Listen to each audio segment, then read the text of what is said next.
এই সরকার ভেঙে যাবে। আমার একদম ছিল নকল নাটক করে কেন আল্লাহ ভেরিফিকেশনে ফেললো।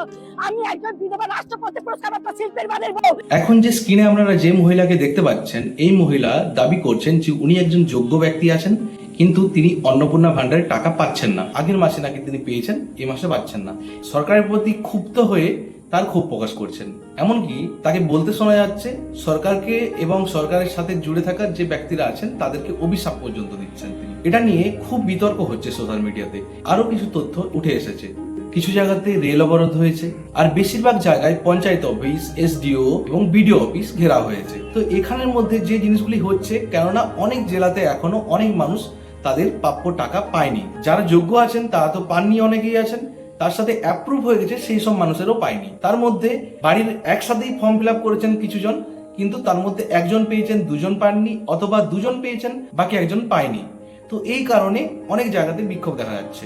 যেমন কি সরকারের তরফ থেকে জানানো হয়েছে যে যাদের ক্রাইটেরিয়া ফিল আপ হবে, মানে যেসব ব্যক্তিরা যোগ্য আছেন, আগস্টের 30 তারিখ পর্যন্ত তাদের অ্যাকাউন্টে অন্নপূর্ণা যোজনার টাকা ঢুকে যাবে। কিন্তু এই যে মহিলা, ইনি যে কথাগুলি বলছেন, এখানের মধ্যে অনেকগুলি প্রশ্নও চলে আসছে। তার মধ্যে প্রথমে যে বিতর্ক নিয়ে কথা বললাম, সেই বিতর্ক নিয়ে বলি। এই মহিলা দাবি করছেন উনি একজন অসহায় বিধবা মহিলা। ওনার স্বামী নাকি একজন রাষ্ট্রপতি পুরস্কার প্রাপ্ত।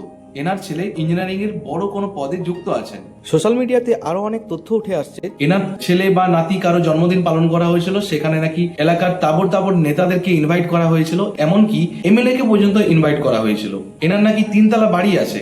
এটা কি শুধু ওই 3000 টাকার জন্যই, নাকি এর পেছনে অন্য কোনো রাজনৈতিক কারণ আছে? এই সম্বন্ধে আপনারা যদি আরো কোনো তথ্য জেনে থাকেন তাহলে কমেন্টে অবশ্যই জানাবেন।